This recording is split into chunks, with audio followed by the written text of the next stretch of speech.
Okay, just go for it. I'll try to get an introduction going here, and I think this is our introduction.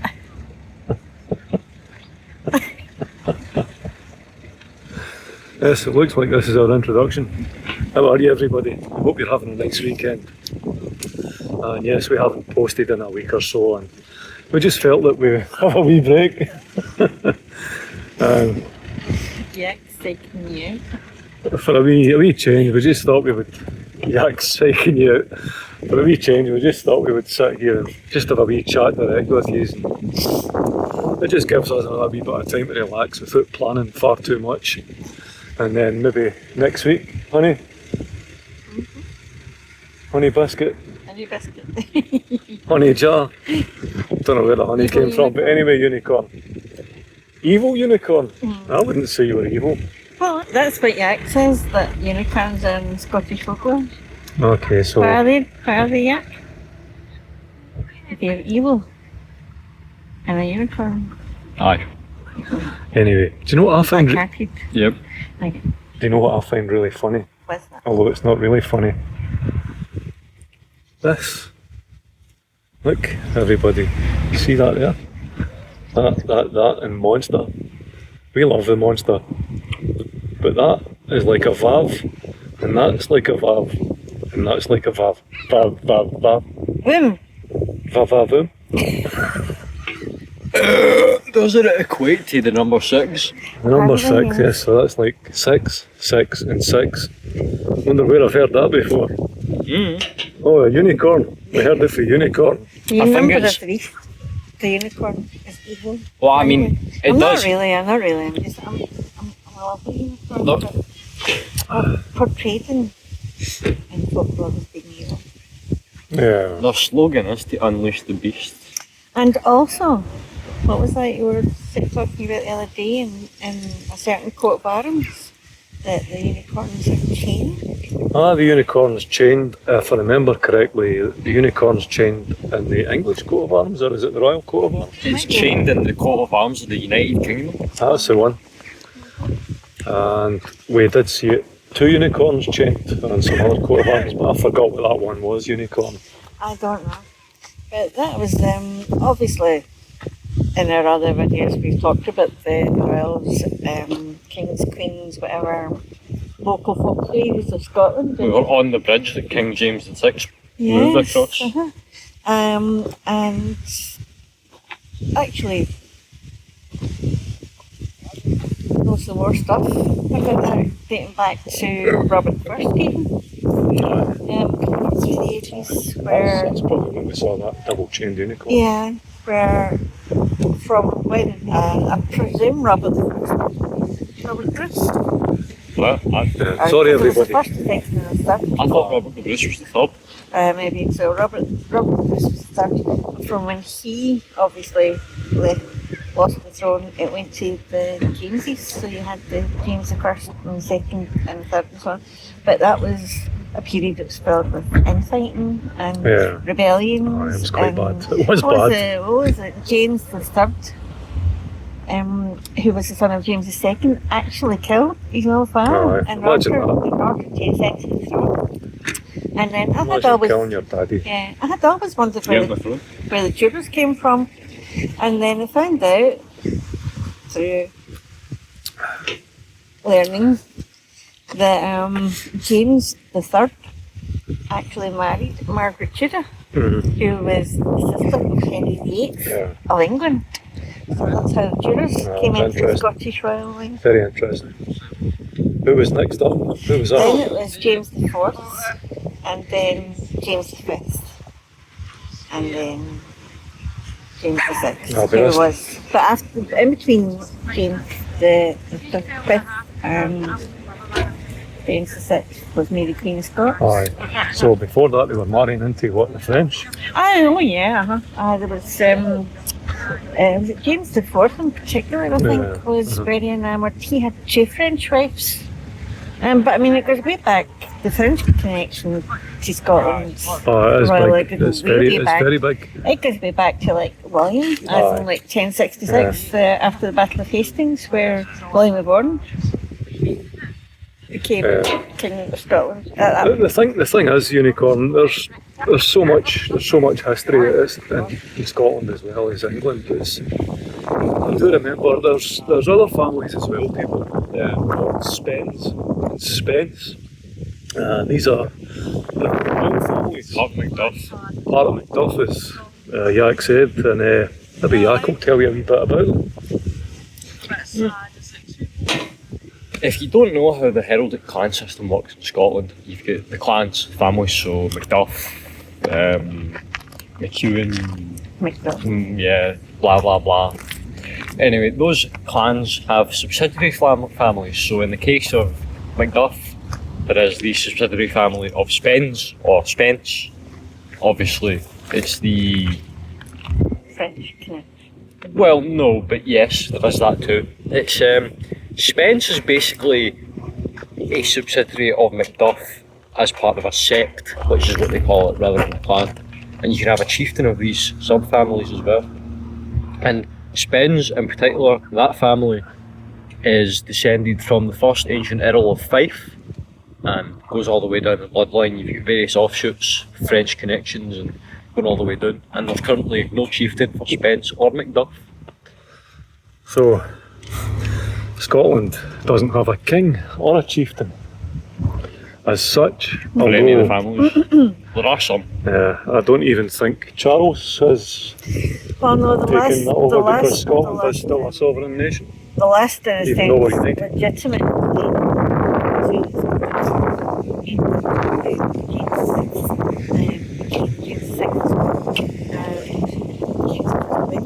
Because the Stuarts are the royal family line for Scots. Allegedly.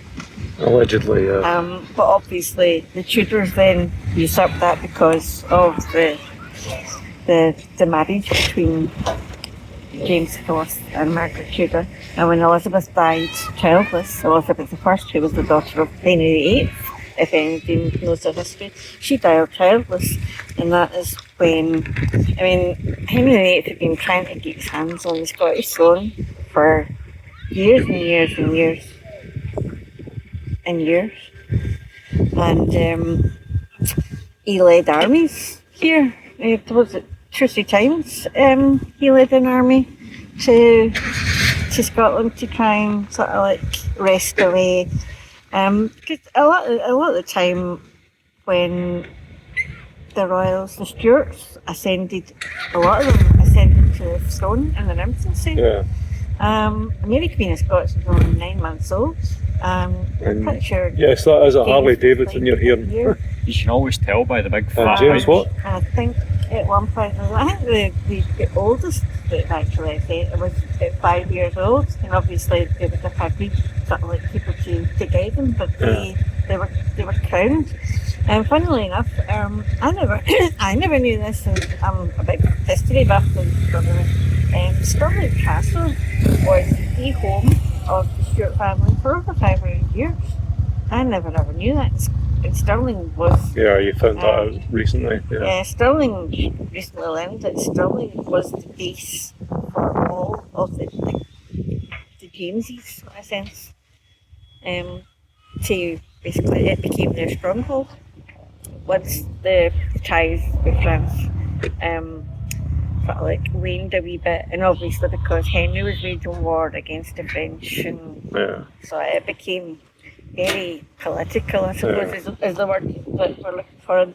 The landscape changed. So, but yes, Stirling was for 500 years was the royal seat in Scotland. And going way back, Yak mentioning the Sept of Spens, which is part of Macduff clan. The interesting thing there is, as I had said, there's Spence with a CE and Spens. Same family, different offshoot. Same family, different offshoot, and it turns out that they split and changed the name by what looks like a religious Mutiny around Mary Queen of Scots. Around Mary Queen of Scots, and one remained Roman Spence. Catholic, which was Spence, and the other one turned Protestant. Spence. And it's really, really surprising how big a religious split there was in the UK, never mind just Scotland alone. Well, at one point, England and Scotland were both Roman Catholic. Yeah. But when Henry VIII came to the throne, because the Pope wouldn't allow him to divorce his wife, Catherine of Aragon, who was French, obviously, then he decided that he would become the head of the Church of England, Yeah. and basically caused the Reformation, which brought in Protestantism to England.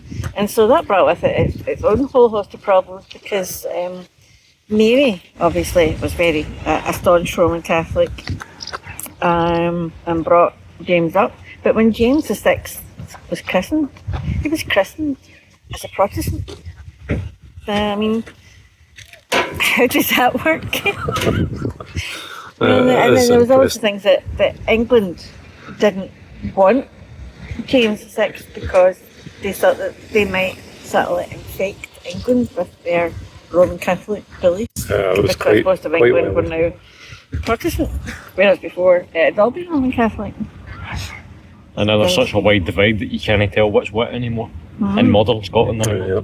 So, whereabouts in France, Jack, did the Spence, S-P-E-N-S, where did they settle? I have absolutely no idea. I only know there's a chateau somewhere near Paris that's entitled to Spence, which I assume has something to do with Baron Thomas de Spence, who, by the way, is entombed at Rosslyn Chapel. Yes, and very near future. We've already done one, sorry to backtrack there, we've already done a wee bit about Robert the Bruce. And a little... Get another 2 pieces. Yeah, in a little church in Leaven Grove Park in Dumbarton area. We've got another 2 pieces to do, so we'll be taking you there and letting you have a look around there. there's Two also- rather there's interesting also- places. Something in Melrose as well. Melrose, aye, so there is, yeah. Uh-huh. Very good. From what I have gleaned from my perusal of the historical documents. Unicorn likes to glean and peruse. Control your loquaciousness. I know, I'm sorry. That's a Stargame quote, in case anybody recognises it. It's also an actual word, but yeah. It is, yes. But it was me that a lot of people recognise it in Scotland because of Nick Stargame. Anyway, we've moved on, but I feel we haven't closed that little part of the episode. Who was the final king of Scotland that became king of England and James sold the James Scottish VI. down the river? James VI. James the Sixth, there he. James VI sold the Scottish.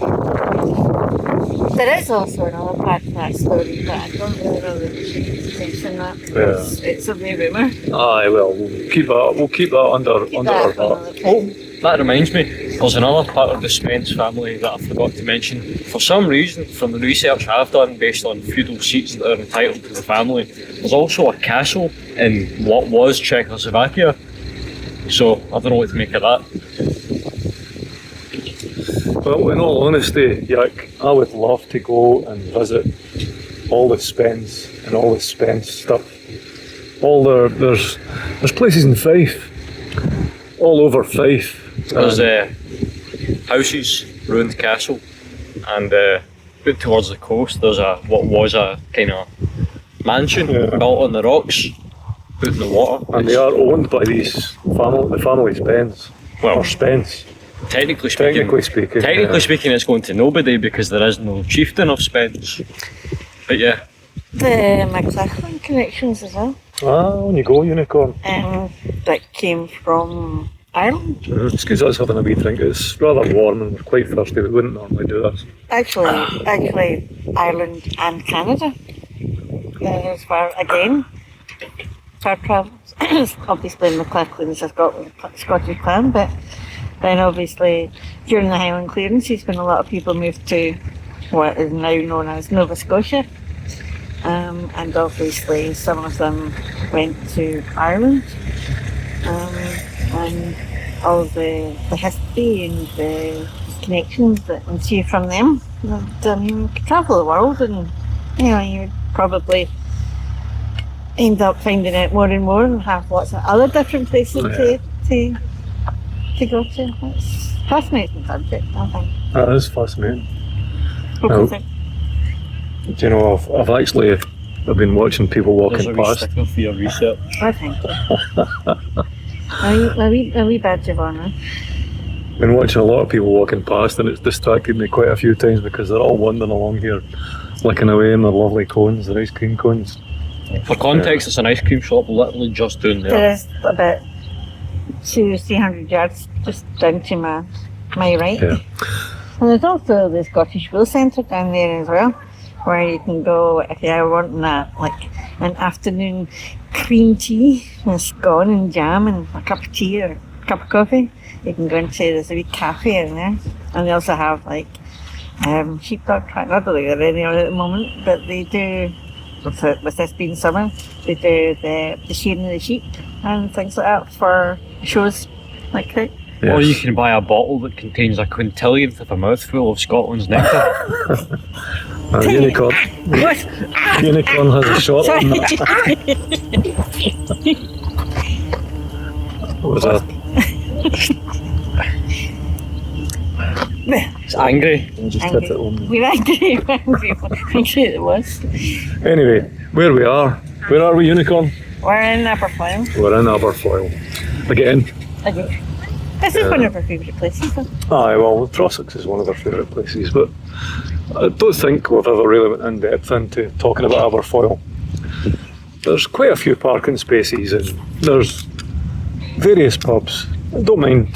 We want to tell you where places are, and we've decided stuff it. It's freebies for these companies, but what the heck? Maybe somebody later on will sponsor us. But you've got the Fairy Tree. The Fairy Tree is a pub and restaurant which is along that way, yes. It looks lovely. And there's various cafes. The Trossachs Gift Company. What's your favourite cafe, Unicorn, that took us years to find? My favourite cafe. That took you years to find. We used to come over the hill and we'd see the signpost. Oh, for Les it. McGregor's. Yeah, and it was sign miles away from it. You're going, where is this cafe? It's right on the corner at the bottom of the hill that takes you up to into the Trossachs.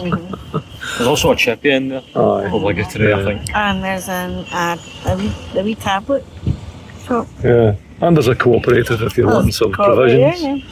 There used to be a lovely big place. That used to be like a big, lovely hotel and restaurant. The Fourth Called Inn. the Fourth Inn, yeah. Yeah, called the Fourth Inn probably because of the River Forth is actually sitting behind us, and most people associate it with Edinburgh area, but it goes all the way through from quite a distance up there, and it goes away out to through past Falkirk and all the rest of it, and out into the Firth. Joined on the Clyde. Firth of Forth, yes. Forth and South It does Canal. indeed. And we have done a video in the past about a little place just not that far along it called Limmehamish. Limmehamish. That's a lovely wee place to go to. Cracking campsite there as well, by the way, and you It can is, also do a bit of fishing on the Forth. Cobbleland. Cobbleland. Camping in the forest, as they say, and it literally is right down in the middle of the forest. Right, we're going to the Loch shop to get some ancient Spence hunting tarp. That's a lovely tartan, by the way. Yeah, I know, it's got nice oranges and things in it. We're actually getting quite a lot of, not strange looks, but people keep looking at our cameras as if what's going on. And I now understand how film companies feel when they're filming big movies and stuff. But they probably get so used to it they don't give us stuff, to coin a phrase. They don't care about it, so they just go on with it. I'm not really bothered. It's interesting to watch people's reactions to things. Yes, as we've done in previous videos, from here you can actually look so many different trails you can go to. You can do the ferry tree traffic was up that way. Ferry now. Ferry It's the now. Ferry Now Trail. Ferry now trail. There's a loop. It's actually got 4 names to it, but we just call it the Ferry Now Trail. You can do a loop as well. You can walk from here. Yeah. Cobland, obviously. It's a walker's. There's another wee one. It's a There's walker's another wee one, paradise. called the Rabbit Nature Trail. And there's a bike Yes. park Yes. all that way as well. But yeah, so popular with bikers, walkers, dog walkers, cyclists. Whole load of motorbikes parked up that end when we came in. Sorry, I'm laughing because I'm noticing that there's a lot of cyclists go by as well, and they keep looking over, and I'm wondering if they're thinking, "Oh, are they filming us? Are they filming us?" But the cameras are trained on us. What's your favourite bike, Gick? What? Like, Motorbike. I saw a whole load of them when we came in. I was going to get one. I'd probably get an old Harley Street Glide or something like that. A street glide. Yeah, that'd be quite nice. What about you, Gary? Wow. That's a tough one. WLA. I'd probably, I think either a WLA or a Fat Boy. Ah. I wouldn't I get love one the because WLA. It looks amazing. Those who I'd don't fall know, off. just for the sake of history, since we brought it up, for those who don't know, the Harley Davidson WLA is the bike that won World War II, or so it's called. Yeah. Infantry troops used it during the war, for scouting and recon. Mostly American, right enough, because it's an American bike, but I'm sure there was other nations that used it too. It's been a long time since you've used a bike though, Unicorn, Yeah. because of certain things. We won't go into it because we've spoke a lot Medical about. condition. We've spoke a lot about it, so there's no need for us to discuss it anymore. Really. Do you know what I really like about being even being here? Although we're kind of in the car park area. Once it gets to this time, it starts to quieten down. Then it's And it's lovely. Absolutely lovely. And I think I like it up here as well because the air's different. It's so different because of all the pine trees and all the birch trees. It just smells lovely. A lot of people go, "What do you mean? I can't smell the trees."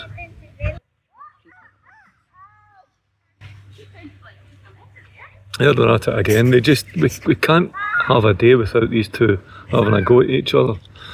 The good thing is you don't really see Unicorn and I having a go at each other. You don't want to see that. I was thinking there, Unicorn. I don't know if it's still there, but over the bridge, turn right, or you come straight in and take the second one, the first one after the fourth in, as if you were going to come into the co-op and go over the bridge. And take a right, and it takes you up to the pub called the Covenanters. Covenanters Inn. I don't even know if it's still there. We must investigate. Yeah,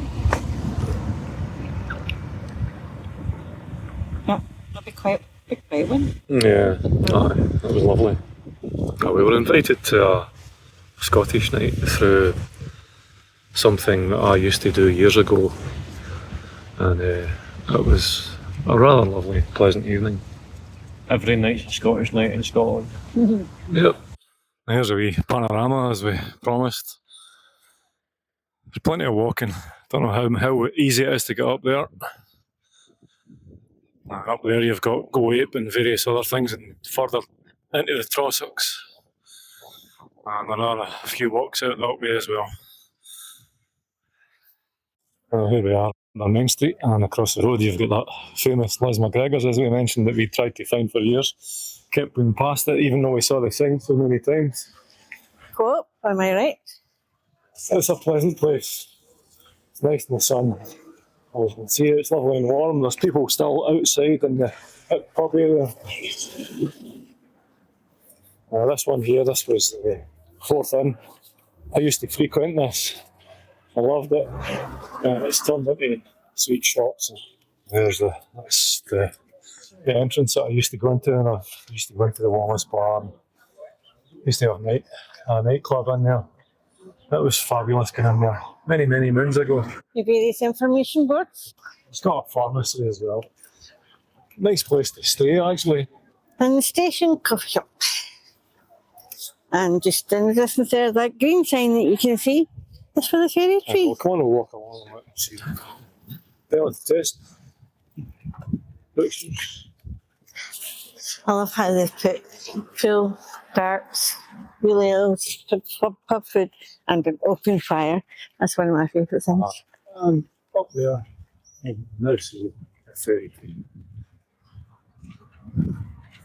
We've got a Trossachs gift shop. And Behind us is the Scottish Will Centre that we mentioned earlier on. You've got the cafeteria. You've got, obviously, the gift shop inside there as well. Yeah. I think you do sheepdog demos as well. That's another point. You can get heraldry stuff in the shop as well. Like, you've been fleeced. For a It's a nice unique pun. shopping experience. Goats. Come see the goats. Please wash your hands after touching the animals. These animals may bite. I think they're sheep. Yeah, they're sheep. They're not goats, they're sheep. Silly unicorn. They've been sheared since we last saw them. Mm-hmm. And the lambs have grown up. Yes, they have. They were tiny, tiny lambs because they were very annoyed with us for standing here when we were here the last time. Do you remember? One of the lambs was sort of like eyeing us up rather nastily. That'll be the lambs. Yes, they're very. I cannot for the life of me remember what they're called, but they've got this very unique pattern on their bodies. oh, you mean you can't remember the breed? I can't It's remember. a breed. Was it piebald or something like that? Yeah, it's a rare breed of sheep. It's a rare breed of It sheep. even says it there, rare breed wool. Rare breed will, yeah. Yeah, I take it you saw that then. You've got the whisky and food hall. More parking. See, Cashmere shop. Harris Tweed.